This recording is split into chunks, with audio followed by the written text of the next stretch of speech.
How's it going, Critter Family? I hope you all are doing well. I'm here playing with little Miss Ellie. And here we have a video by the one and only Peter Caine of Peter Caine's Dog Training. He is president of the Bigfoot community, self-proclaimed, and I believe president of the mermaid community.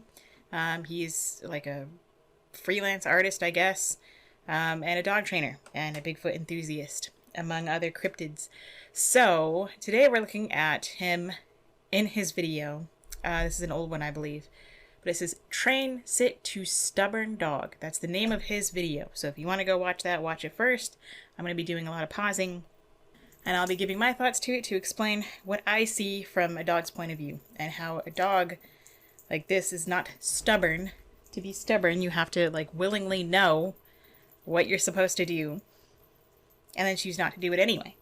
For whatever reason that you have. So... So anyway, it's easy for anybody to label an animal stubborn so that way they can excuse their poor training styles. So let's get started. Sit. Good. This tiny dog, every dog he trains has a shock collar on. Mini educator. Got Pharaoh sitting. This took we worked on this for a week. I worked on sit for a week. So other it takes stuff him too, a week to teach a dog to sit on cue. If you have a dog like this, you get a dog, you acquire a dog, it's older, he's 4, and they don't know how to sit. They can be dogs can be very persistent, and that's how he was. He wants to do it his way, and his way is the wrong way. Okay, so who says it's the wrong way and the right way? There is no right or wrong way to train a dog, to raise a dog, to be a dog. There is a way. There are multiple ways. There is his way, Peter Caine's way. There's also my way. There's also, Beckman's way, a billion, Kiko Pup's way, a billion other ways. There is just 1,000 ways you can train a dog. And none of them are necessarily right or wrong. I'm not saying that my method, or rather the method I use, not my method, I didn't come up with it.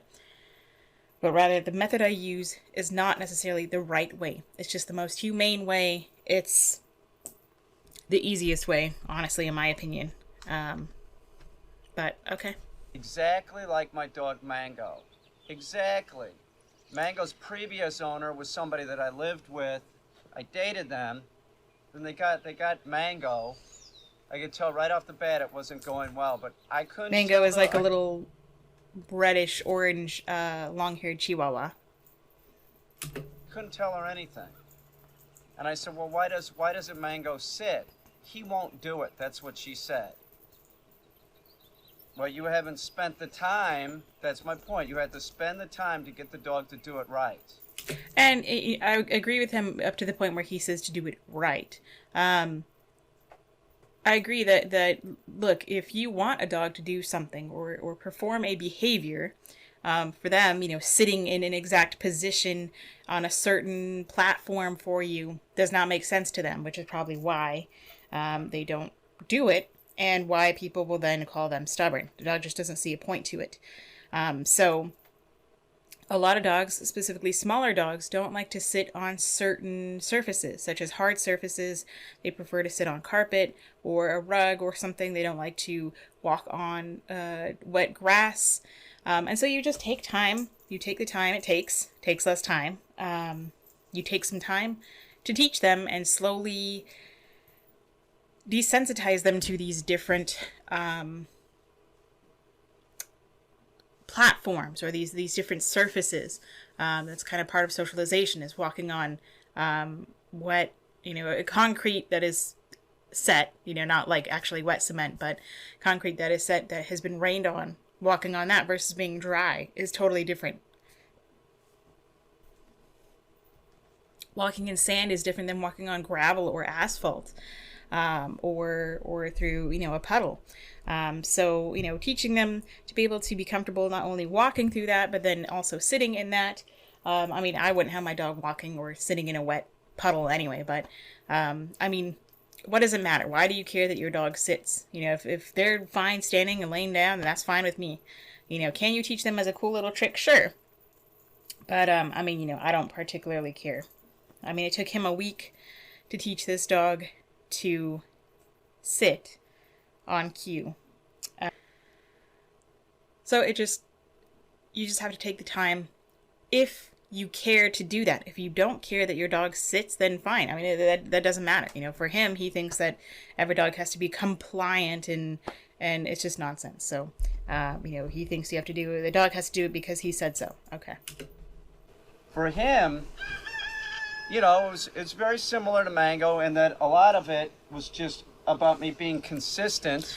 Why is he popping in there? As light as that is, why is he correcting the dog? Making sure to push his butt down. Now, we got him... Now, I don't recommend you push any dog's butt down because it can be hard on the hips. A lot of times it causes them to fight it. And a joke in the trainer world is, if you want to teach a dog to stand, force them to sit by pushing their butt down, lifting up on the collar. Because they're going to fight it. It's natural instinct. It's the opposition reflex. So... I mean, there's you know, multiple different ways you can teach it. You can teach sit. You know, I would have to be working with the individual dog to know, you know, what works best for that dog without having to rely on force.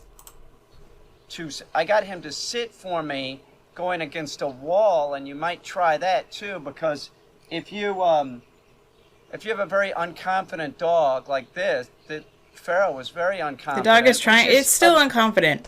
He's trying to get away from you. Absurd because I'm not going to go into it, but he did a board and train with somebody, okay? Right before he came here, and he came back not being able to sit. It's just horrible. So anyway, to make a long story short, if you so it means that they used very aggressive methods, I guess, to teach him to sit, or they didn't want him to sit. So he's going through not one but two board and trains because the owner didn't learn the first time around that board and trains aren't necessarily a good thing. They need to learn to teach their dog, not rely on somebody else to do it for them. Make them more confident by pushing their ass up against the wall. So, like, if there's nothing behind him, just constant he doesn't correction. have to look behind him. He just has to look out here.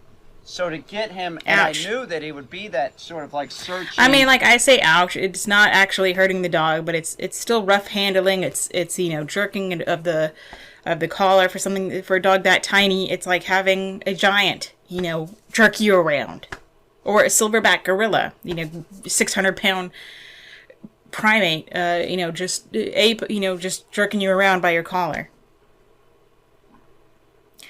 Now, it may or may not be about confidence, but by teaching them to sit against a wall, you almost force them to not be able to back up.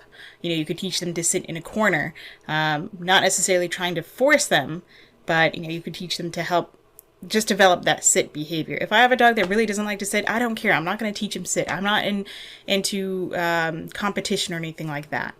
You know, it might be hard on their hips. Who knows? Here's heel, sort of searching to see what was coming at him. And that way, if they're against the wall, they're protecting their backs. You know, the backside's already protected.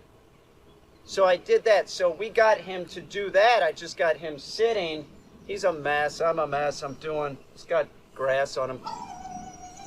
I got him to sit rudimentarily, just doing that one action of like spinning the heel and sit. Just usually ass backwards. But the dog's real good on direction. Here. Well, he's good because you constantly have a tight leash. You constantly have the threat of correction because you use the e-collar. Like, you need all of this just to teach a dog to sit. Now he'll sit out in the open. I can have him sit on grass. And if I get a refusal, he says no, I give him a little upward motion and say no, and he sits. You don't need any of that. I mean, you don't need any, you don't need the no, you don't need the pops on the leash or the whatever you want to call it, the pulses on the leash. This poor little dog, any dog that goes through here, I feel so bad for. What we need, if you have one of these dogs that's older like Mango or Pharaoh and it doesn't sit, it can. And they don't sit, they can. Yes, they can. I would think it would work best if you just capture the behavior. If you wait for them to sit naturally and then reward that. That's what capturing a behavior is. Capturing means that it's like a snapshot in time where you catch them when they are, wait for them to sit naturally and then you go and reward them. Doesn't mean you actually go and pick up the animal, put him in a position. But that's a version that's part of training, or an option in training, is to capture a behavior versus luring a behavior. You take a treat and you lure them into a position. If the dog's nose is here, I have a treat here, and I lure it above their head, and they automatically want to go sit to get the treat above them. My ex say, well, he can't do it, was just absurd. All dogs can learn all the basic commands, all of them. Well, except for certain breeds. Greyhounds can't sit, or Great Danes have trouble going from a sit to a down because their bodies just don't work that way. A lot of those dogs prefer to go front end down and then lay down. Not back end sitting and then lay down with their front end. So there are some animals and some breeds and some individuals that have limitations to that. It's ridiculous. Mango's a smart dude. Pharaoh's, this dog's like a circus dog. This is no shit. He can do anything. This dog could probably learn to do anything, but except for the size restrictions. Him not knowing sure how he to can. sit was just that it wasn't presented the proper way. No, it wasn't forced upon him. Again, popping. His mom had him on a harness. Good, as she should, especially for a little dog. You are so much stronger than him that you can cause harm to him by keeping him on a collar. He uses, big fat, as he calls them, big fat wide leather collars, which is better, but you're still, there's nothing wrong with this dog being in a harness, or any dog of any size. But his mom got him when he was 2 years old. So a lot of times people put these small dogs on harnesses. They end up being a mess. No, that's just because the dog itself doesn't present enough of a problem that people feel the need to train them. It's not because of the harness. It's not because of the dog itself. It's just because they're so small, and people a lot of times will ignore a little dog that's barking at you versus a big dog barking at you because it's not as scary. A little dog nipping at you, you're not going to worry about a 2-pound Chihuahua versus a 200-pound Neapolitan Mastiff trying to nip at you, or a blue heeler, or a red cattle dog. He's probably been on a harness his whole life, not getting a correction. He doesn't need a correction, especially not one from the throat. Be able to indicate stuff to the dog, and we do that using and you the don't leash. indicate anything to the dog. You're not communicating to the dog using the leash. You're not doing anything. You're just telling them, no, don't do this. And they have to they freak out, and they have to figure out what else they need to do to get you to stop scaring them or hurting them. So if you have a harness on your dog, that's not good. No. No, it is. It's dog. Good. I prefer that. Sit. Ouch. No. The little foot up being. And also, he's not comfortable. No he's very, very fearful. Something wrong, or you're in the improper position. Who cares about position? We've done that along with teaching him sit. When he wouldn't sit, it'd be no sit, and make him sit. No. Sit. Just swings him around. So now it's a lot he overcorrects so much. Like, he'll be talking and giving a demonstration of, like, see this slack, see this pop, and he's popping the dog literally while they're sitting in the proper position. And he's teaching the dog to ignore that. Or he's essentially, if he's going to communicate anything to the dog, and he says, the pop means, no, you're doing it wrong. If the dog is sitting in the right position, and he's talking to you, giving a demonstration, and he's popping the dog on the collar, then he's telling the dog, no, you're doing it wrong. So he's confusing the dog, or he's teaching them to ignore a future correction. That's why he's so inconsistent. That's why this is so hard. It's so easy to mess up with corrections. And making sure that he keeps doing this the right way. And no, your way, not the right way. Forward. We use sit. Sit's used for a lot of stuff. He's got an e-collar on. He doesn't need it. Going to make sure that sit is conditioned in with the e-collar. So lovely. So this dog will have the shock collar on the rest of its life. If the owner takes it off at home, she's going to resend him back here, get shocked again, and then he's going to go back home, and it's the endless cycle. He needs a shock collar and multiple pops on this dog to teach it to sit. Sorry, to teach them to sit. Him to sit. That if he gave his mom a refusal, she could use the e-collar to shock him and correct him. Because she wants him to dance like a little monkey. indicate, no, you need to sit. Why? Who cares if he He's sits? getting it. He's getting it. For me, as long as he's standing there politely or laying down, I don't care what he's doing. If he's on his back legs or whatever he's doing, as long as he's calm and polite, in human terms, being polite, that's all I want. That's all I need, in a dog. That's all, if he's going to be a service animal or regardless or whatever it is, or an alert dog, that's all I would require.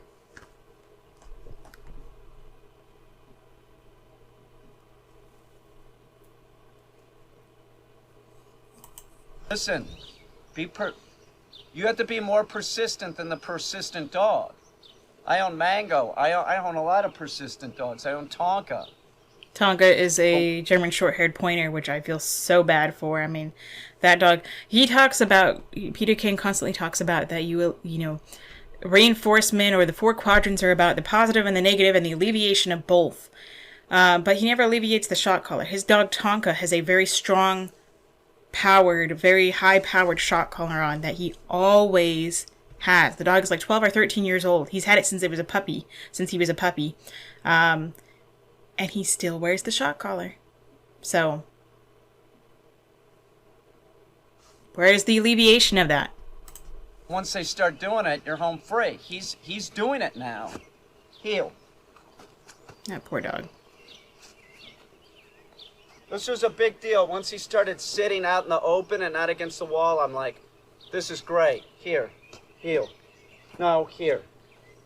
Sit. I'd rather say heel than here. For me, here would be to come when called, but okay. I mean, that's just him. That's me nitpicking. Go over here, buddy. Heel. Here, over here.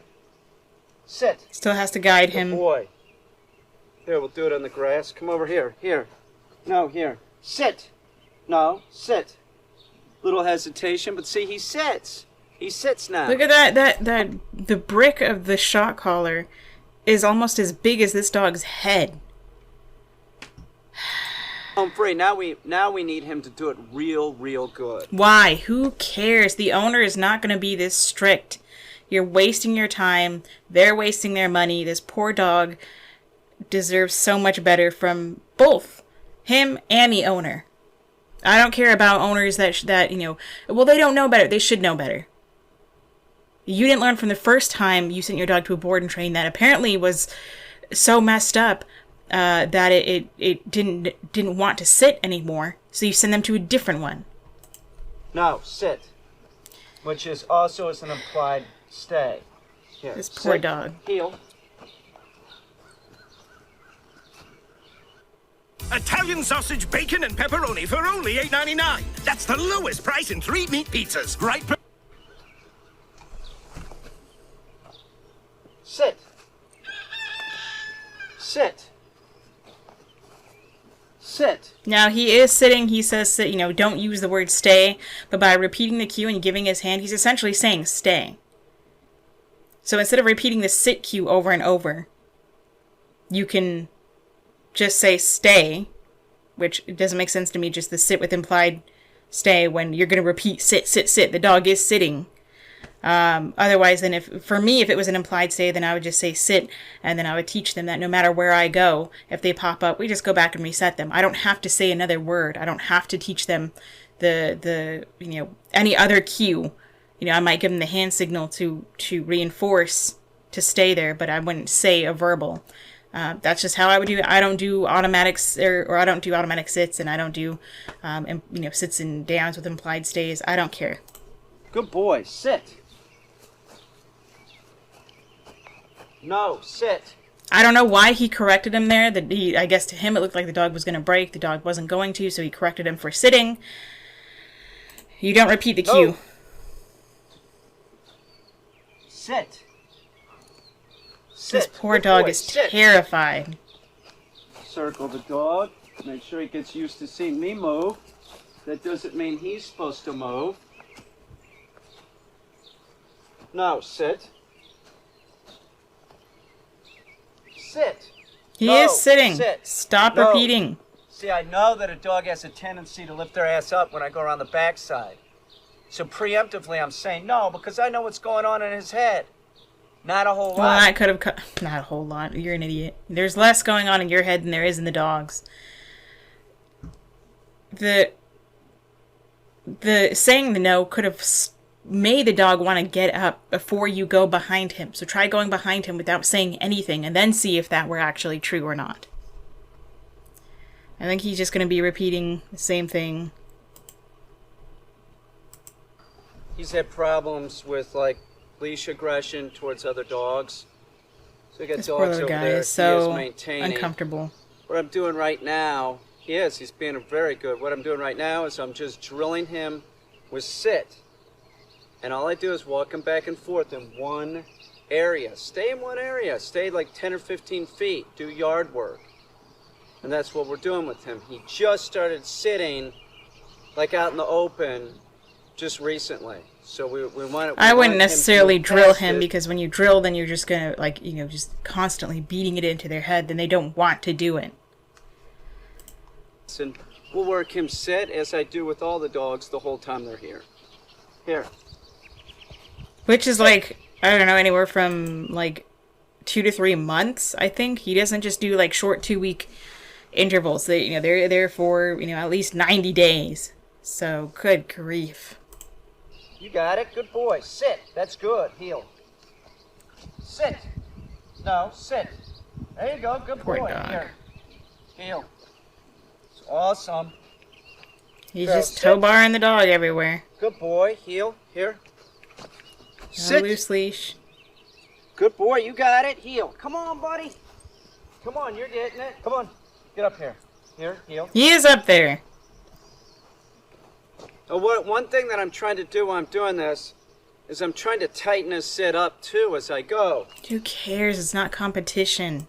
So he has sort of a tendency to, sort of be out to the side. I want him going as straight as possible, and when he's doing it, Pharaoh, He's sit. just like Beckman with being over I want controlling. him doing it right at heel, like that.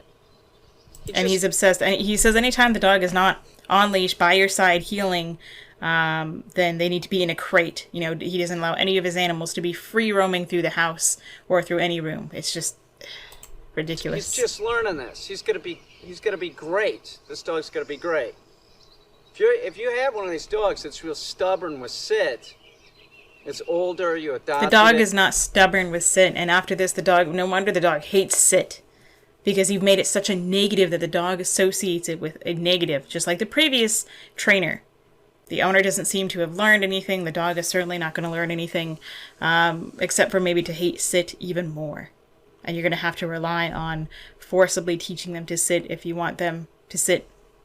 So he just keeps on going through, doing his drills. I thought this was an interesting video to go over because, he talks about training a stubborn dog and he needs all this and that just to teach a poor little adorable dog named Pharaoh to sit. So, let me know what you think of this video. I hope you got something from it. Be sure to say hi to your little critters. Give them some kind of loving for me and say howdy do. Until next time, practice peace, patience, and positivity.